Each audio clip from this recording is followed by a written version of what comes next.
कल आप 5 नए खिलाड़ियों के साथ खेलें। आधी टीम आपकी नई थी जो पहली मर्तबा एशिया कप खेल रहे थे, जिसमें 4 खिलाड़ी। तो ये भी एक प्रेशर होता है कि आपके पास बैकअप नहीं होता, और इसकी वजह जो होती है मेन, वो होती है आपके प्लेयर्स की इंजरी। अब ये इंजरी की स्टेजेस होती हैं कि किस स्टेज की है, किस कैटेगरी की है और कितनी सीवियर है। डॉक्टर इमरान अली शाह हमें ज्वाइन कर चुके हैं, उनसे जो है उनकी राय जानेंगे कि ये इंजरीज जो हैं वो कितना टाइम लेती हैं रिकवर होने में और किस किस स्टेज के ऊपर होती हैं। अस्सलाम वालेकुम डॉक्टर इमरान, आर्थोपेडिक सर्जन हमारे साथ नाज़रीन मौजूद हैं।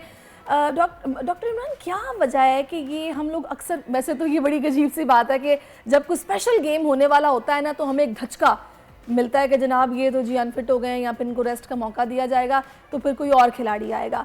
ये इंजरीज इस नौयत की होती हैं कि इसमें फिर आपको इतना लंबा रेस्ट, बाजू का तो होता है ना, थोड़ा बहुत दर्द है जनाब, चल रहा है काम। अक्सर हम सुनते हैं कंधा, पसलियों में दर्द, बाजू की, हाथ की इंजरी, ये होता क्या है? इसमें कितना टाइम इसको रिकवर करने में लगता है? Thank you for having me over in your show. देखिए, फर्स्ट ऑफ ऑल इंजरीज तो किसी को भी हो सकती हैं। चोट जब लगती है बता के नहीं लगती है, it's an event that just happens. अब इंसान का जिस्म है, कोई मैकेनिकल चीज़ तो है नहीं कि ऑयल डाला, बैटरी चार्ज की और भागना शुरू हो गया। तो इंजरीज तो बड़े से बड़े प्लेयर को भी होती है, छोटे से छोटे 12th मैन को भी होती है, बल्कि एम्पायर को भी हो जाती है कभी कभी जब वो फील्ड भाग रहा होता है। बट इंजरीज की प्रिवेंशन, जो कहते हैं ना हमारी मेडिकल टर्मिनोलॉजी में, prevention is better than cure. There are lot of ways of doing it. और ऐसी बात नहीं, मतलब obviously cricketer players go through a rigorous regime of warm ups before they go on the field. मगर चोट एक दफ़ा जब प्लेयर को लग जाती है, मैं आपको बताऊं, मैं इस तरह के लोगों का इलाज कर चुका हूं जो एक्चुअली बी टीम, ए टीम के मेंबर्स होते हैं, जिनको बड़ी इंजरीज होती हैं, लाइक लिगामेंट इंजरीज या नी की या शोल्डर की या एल्बो की, जो कंटिन्यू करते रहते हैं। Main thing is to detect the injury, isolate, train yourself. Rehabilitation is the most important thing. Rehabilitation की बात है सर, जिसके ऊपर जो है एक क्वेश्चन इसी में ऐड कर लीजिए, फिर इसे कंटिन्यू कीजिएगा। रिहैबिलिटेशन के लिए हमारी टीम को जो है बिल्कुल भी रेस्ट नहीं दिया। ये सवाल मैं आपसे इसलिए पूछ रहा हूँ क्योंकि आपका क्रिकेट से भी बड़ा गहरा ताल्लुक है, आपके फादर का भी, भाई का भी, सबका भी। तो आप इस पर ज्यादा डिटेल में जो है वो हमें बता सकेंगे कि एक इंजरी के बाद आपको कितने रेस्ट की जरूरत होती है उससे रिकवर करने के लिए, और सेकंड ये कि आप उस इंजरी के साथ अगर परफॉर्म करने के लिए आ गए हैं तो वो कितना नुकसानदेह होता है। देखिए, it depends on the type of injury और कौन सा बॉडी पार्ट आपका इफेक्ट हो। अगर सिर पे चोट लग गई, बंदा बेहोश हो गया, फिर तो पूरे सीजन के लिए आउट हो गया ना। But if it's something like the shoulder और द नी जॉइंट, खासतौर से देखिए नी में पिवटिंग इंजरीज कहलाती हैं। जब हमारे प्लेयर्स भाग रहे होते हैं या रन के लिए भागते हैं या बॉलर जंप लेता है बॉल करने के लिए, तो पिवटिंग इंजरीज होती है। उसके साथ ज़्यादातर ACL या मिनिस्कल इंजरीज होती हैं जो टूट जाते हैं, फट्टे फट जाते हैं। ये कभी नहीं करना चाहिए। आजा भाई, आगे मालशो की तरह गर्म कर दिया, कपड़ा लगा दिया, बस जाओ, go back on this. It's not world war 1 और वर्ल्ड वॉर 2 कि आपको अपने बटालियन को भेज दिया। These players need to come back. Proper पहले डायग्नोसिस होना ज़रूरी है before they even go towards rehabilitation और ट्रीटमेंट। प्रॉब्लम ये है, in a lot of places I have seen, बिलखुसूस क्रिकेट टीम में भी मैंने देखा है, पाकिस्तानी काफ़ी करीब से देखा है, because I have been from a cricketing family for a while, कि बस चोट लगती है, लपेटा, फिजियो आएगा, बस मला और बस और फिर बस वापस। You don't even know what the problem is. पूरे 4-5 मैचेस गुजर जाते हैं, फिर कहते हैं यार दर्द कुछ ज़्यादा ही हो रहा है, और फिर इलाज करने लेट्स गो टू इंग्लैंड और लेट्स गो टू ऑस्ट्रेलिया। ऐसा ही है। Come on, use the resources. Pakistan is a resourceful country now. ऐसी बात नहीं है। अच्छा, हमारे 3 खिलाड़ी जो हैं, अगर हम उनकी इंजरीज की बात करें तो ऑब्वियसली आपके पास उसकी डिटेल नहीं है, तो आप उसमें इन डिटेल तो बात नहीं कर पाएंगे, लेकिन ओवरव्यू एक दे पाएंगे। जैसे शाहीन है, उनकी बैक इंजरी जो है कल वो हाईलाइट हो गई थी क्योंकि उनसे बैक बॉलिंग कराते हुए मूव नहीं हुआ जा रहा था, जिसकी वजह से उनकी बैक इंजरी बिल्कुल क्लियर नजर आई। और नसीम शाह, उनकी शोल्डर इंजरी है, जब उन्होंने डाइव लगाई थी तो उनकी शोल्डर इंजरी जो है वो इंडिकेट हो गई थी। हारिस की जो है वो बैक रिब्स के अंदर जो है इंजरी आई है, लेकिन उन्हें रेस्ट का कहा है और उनका MRI एटलीस्ट क्लियर है। इतनी रिपोर्ट हमारे पास है। देखिए, let's start with Shaheen. Shaheen is a good friend of ours and we know him very well.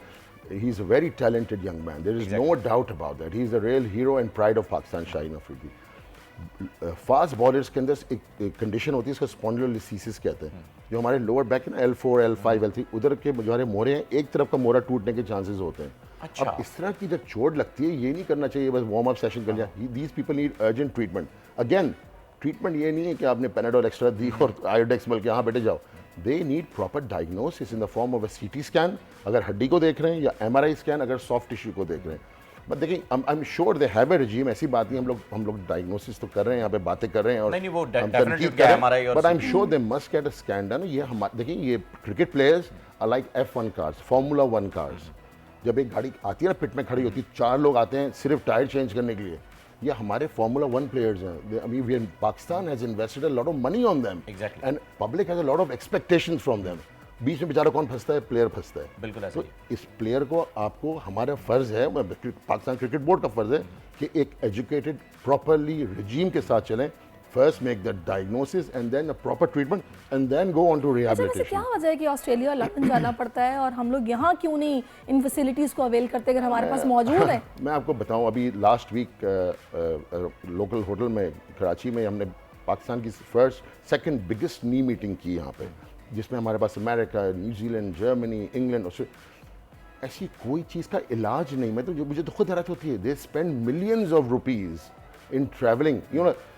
अब आजकल के जियोपॉलिटिकल और इकोनॉमिक क्राइसिस के अंदर आप एक एक प्लेयर पे hundreds and thousands of dollars खर्च करके ऑस्ट्रेलिया जाके नी आर्थ्रोस्कोपी करवा ली, जाके भाई शोल्डर स्टेबलाइजेशन करा ली।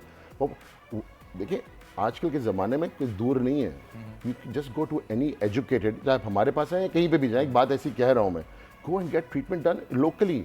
हम लोग क्यों ये कॉम्प्लेक्स में रहेंगे अभी तक कि सॉरी टू से लाइक दिस, पर गोरा ज़्यादा अच्छा इलाज करेगा।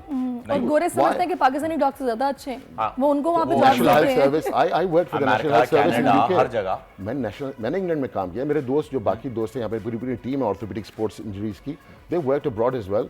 और वहाँ पे कौन होता है? हम लोग ही तो काम करते हैं वहाँ पे। बिल्कुल, Exactly. बिल्कुल। वहाँ जाके यहाँ ये वाले वही से वाली काम बात है, करा जब पाकिस्तानी दुबई जाता है इंसानों की तरह एक लेन में गाड़ी चलाते स्टैम्प लग जाता है ना, हैं। इम्पोर्टेड का स्टैम्प लग जाता है, वो ये बात जरूरी होता है है। हमारी अच्छा, मेंटल सिकनेस के लिए। मुझे एक बात बताइएगा, एक मतलब एक ऐसा कॉमन प्रॉब्लम है जो मेरा ख्याल है कि हर घर में हम लोग इससे ज़रूर गुजरते हैं, या ये मिथ है या क्या है, ये आप ज़्यादा बेहतर बता सकते हैं। जब किसी बच्चे को भी चोट लगती है ना, क्योंकि बच्चे भी आपको पता है खेलते हैं, गिरते रहते हैं, हड्डी में चोट लग जाती है, समटाइम बड़ी स्वेयर चोट होती है। बिल्कुल। कुछ लोग कहते हैं जी गरम टकोर करो उसको, फटाफट कपड़ा गरम करो, लगाओ इसको हल्दी ना। मल दो, हल्दी। कुछ लोग ये कहते हैं कि इसमें आइसिंग करो।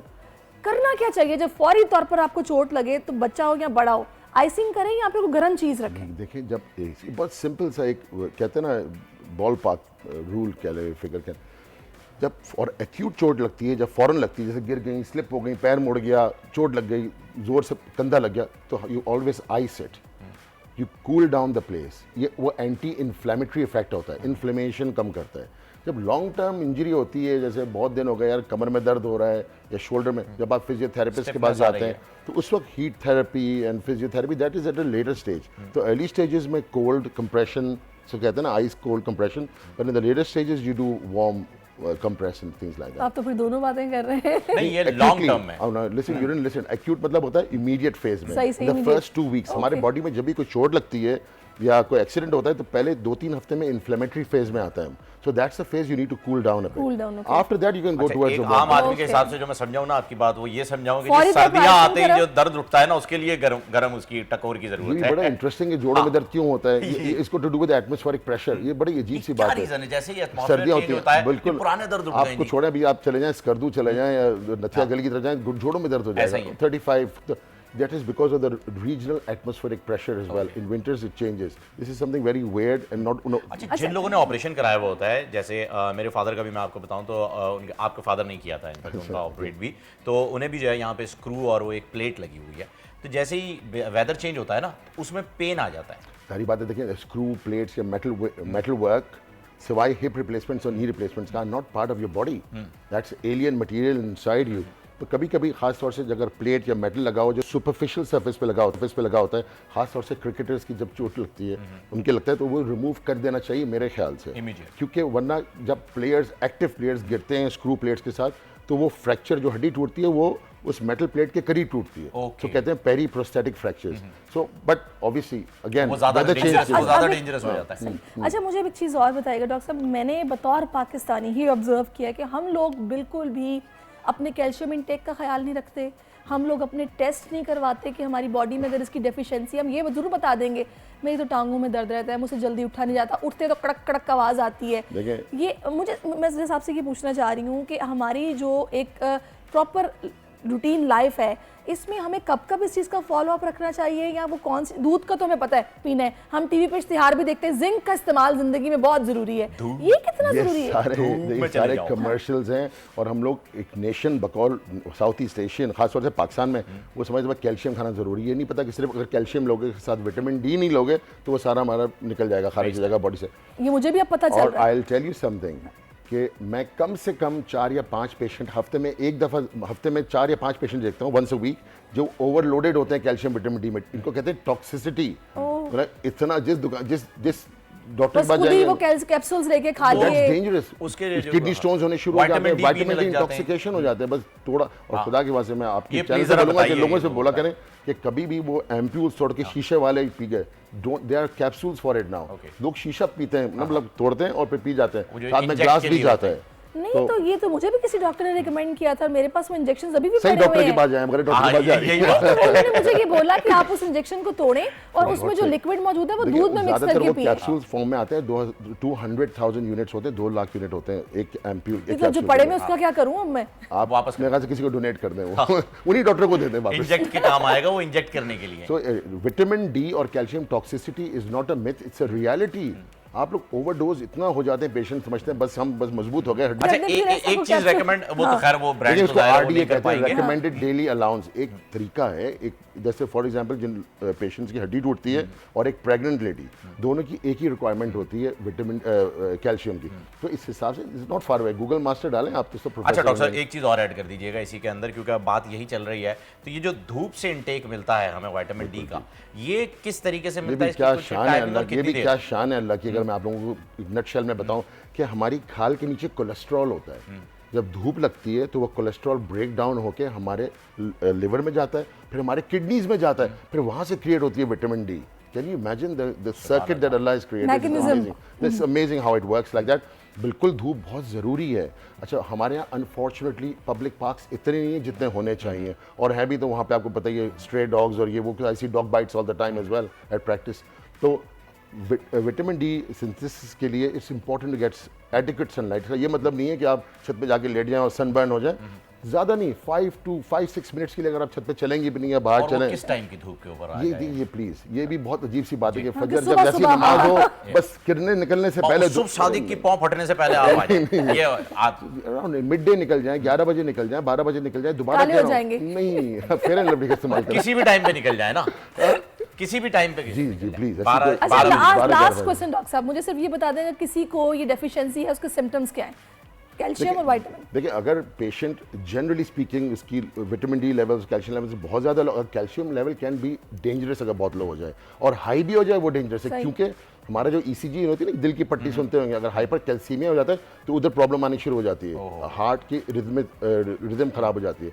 विटामिन डी कैल्शियम अमून जब लोगों के लो होता है तो वो लेथार्जिक फील करते हैं, कमज़ोर फील करते हैं, चिड़चिड़ा फील करते हैं, जनरल बॉडीज़ में 100 पेन्स होते हैं।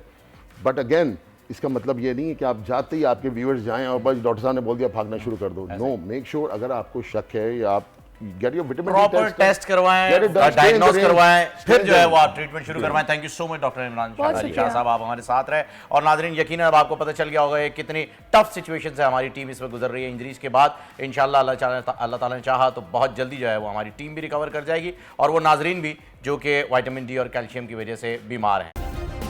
सब्सक्राइब करें और बेल दबाएं ताकि कोई खबर रह न जाए।